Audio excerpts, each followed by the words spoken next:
ketika kita itu mereview, ya, ketika itu mereview, duh gue sebenarnya capek ngomongin masalah ini sumpah. Karena gue disangkut pautin sih orang, gue nggak ikut-ikut, gue host gitu. Orang-orang itu si DP gini-gini. Oh ya, mengenai foto, saya ini sebagai artis. Boleh lah siapa. Saya itu sebagai host di Pagi-Pagi Ambyar. Doktif datang ke Pagi-Pagi Ambyar, kita berterima kasih karena mau menerima undangan kita, ataupun kita mengundang juga dan Doktif iya.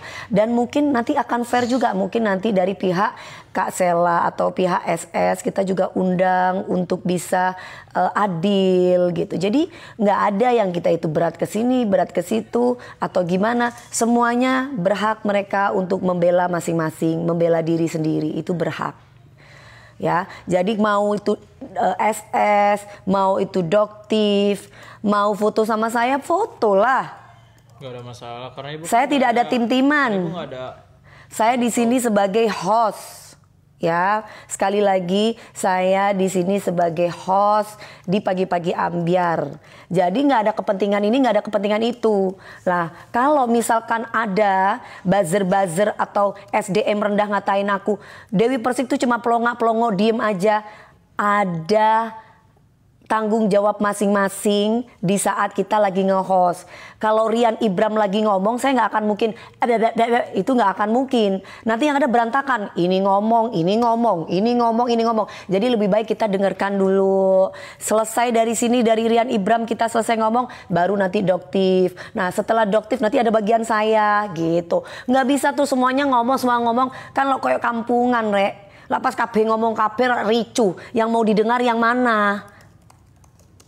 Nah itulah fungsinya orang itu harus belajar profesional. Baik kamu itu di atas panggung, memberikan kesempatan orang lain untuk berbicara, memberikan kesempatan kepada teman kita host untuk berbicara. Siapa bagian ngelit, ngerti nggak ngelit, nanti nggak tahu juga ngelit ini SDM bawah nih. Panjang jadinya Bu. Jadi panjang cerita halu-haluan nanti ya kan.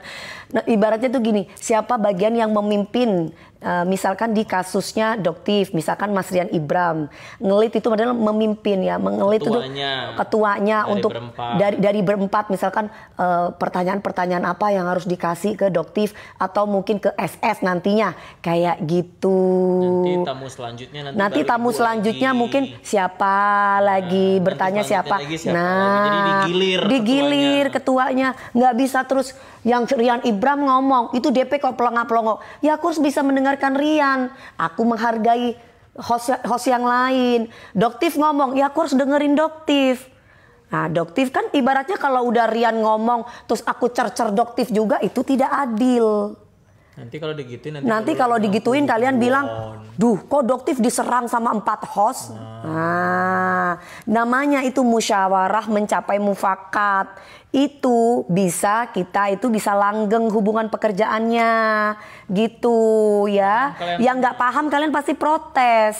Lah Dewi itu DP itu kok pelongo-pelongo. Gue kalau BODOH nggak jadi host sayang ya. Nggak jadi host, nggak jadi artis. Nggak jadi host, nggak jadi artis yang bertahan sampai sekarang sayang ya. Ya gitu. Cuma kita tidak boleh egois. Kita harus bisa mendengarkan orang lain.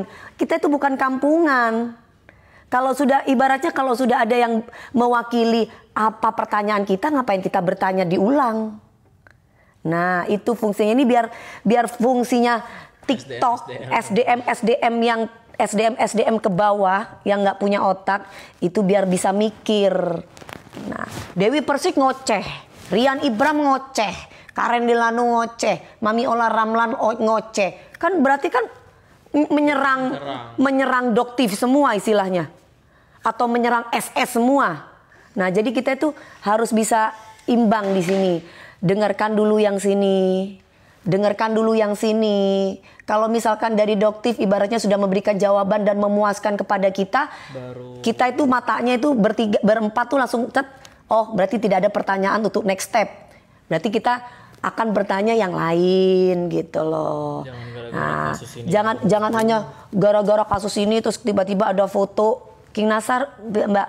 Ya kan tadi nggak ada King Nasar. King Nasar tadi itu ada acara off air nyanyi. Tadi itu cuma saya, Kak Karen Delano, Mami Ola Romlan, sama King Nasar, Rian Ibram. Nah, kalau King Nasar kebetulan ada off air, jadi diganti sementara oleh Mami Ola Ramlan, gitu. Kan sudah paham sampai sini ya.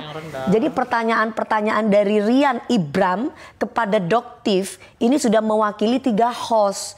Kalau semua 3 host ini ngoceh, satu belum kelar satu host belum kelar bicara, satu host tanya.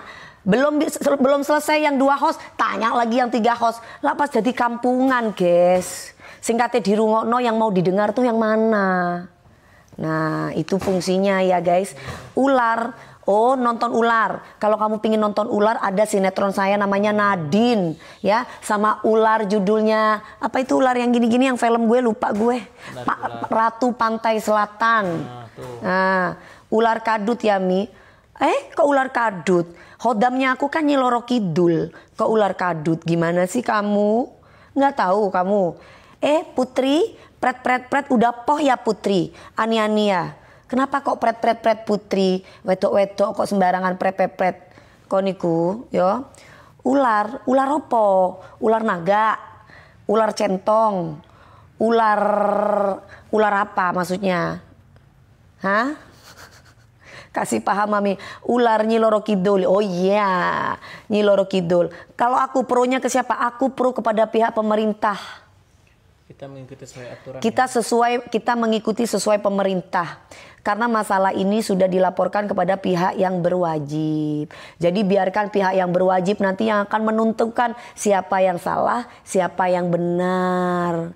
Gitu. Paham dari sini. Kita itu negara hukum. Nggak bisa kita semena-mena. Ya. Ular weling. Oh, tak pikir ular eling. Tuh, lihat dong viewersnya. Kalau begini 18.000. Lihat 20. Dong, kalau udah ngegibah viewersnya 18,9k. Kenamanya juga ngegibah. Ini kan ngegibah kan? Iya kan, guys? Kok viewersnya kecil? Bener nggak? Ya kan, DP ular. Emang gue ular. Kenapa? Gue ular dapat duit. Ya kan? Ularnya gue mahal. Lu bisa ular kayak gue? Kagak bisa. Lu kagak bisa goyang, kagak bisa acting. Gimana lu bisa jadi ular? Ularnya Dewi Persik ada sinetronnya, ada filmnya. Lu ada apanya? Ada napasnya. Lu cuman bisa sadis kan? Sadis lah DP. Jangan sedih saya.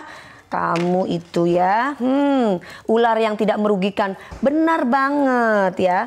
Jadi kita itu negara hukum, nggak boleh semena-mena ya, nggak boleh semena-mena, harus taat peraturan.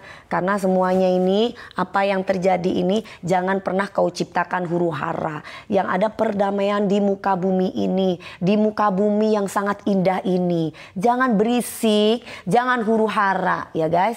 Karena orang yang suka perdamaian itu awet nom ya guys. Paham dari sini. Giliran kita ngegibah segini ya, segini banget, segini. Kalau ngegibah guys, ngegibah aja terus, gibah. Gibah. Emang top orang Indonesia ini emang.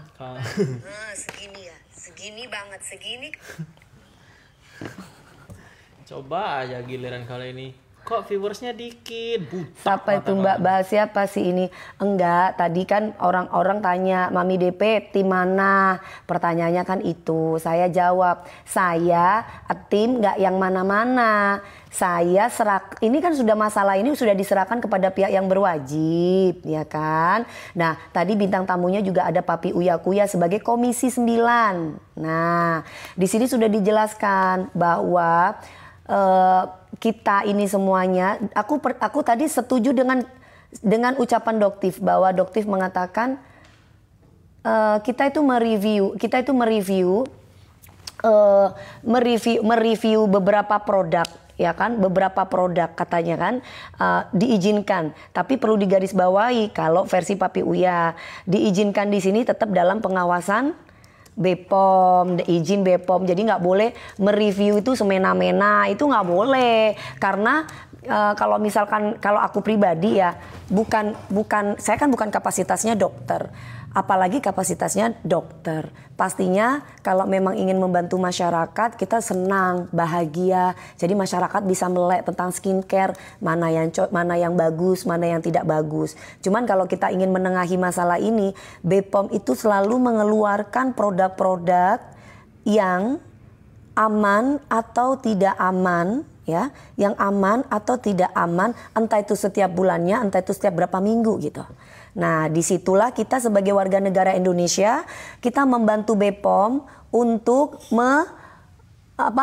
mengumumkan gitu, terutama influencer, mengumumkan kepada masyarakat bahwa produk ini tidak boleh dipakai ya, produk ini tidak boleh dipakai. Nah, itu biasanya BPOM yang akan memberitahu kepada masyarakat. Nah, tapi kalau misalkan aku setujunya dari Doktif sendiri itu kan bilang bahwa apa tadi sih tentang review tadi bilangnya apa tadi si tentang BPOM. BPOM tuh kekurangan SDA. Nah, kata Doktif. BPOM tuh kekurangan SDA. Nah, ya pekerjaannya kayak kurang cepat. Iya, SDM masih yang membantu dalam hal mereview. Sedangkan skincare itu kan ibaratnya orang yang bisnis skincare itu kan bukan satu, bukan dua, kan banyak banget. Nah, BPOM itu kekurangan orang untuk mengecek atau mereview. Nah, tapi perlu digarisbawahi gitu loh. Tapi tetap ketika itu dokter atau itu para influencer mereview, tetap di sini di bawah naungan BPOM. Gitu sayang, SDA. Jadi di situ aku sih cuman ya, aku di sini tuh sebagai host. Jadi aku harus netral, orang datang ke tempatnya kita. Masa kita mau marah-marahin atau tiba-tiba, "Hei, lo gini-gini." Kan nggak boleh gitu loh. Ya SDM. Jadi apapun itu nggak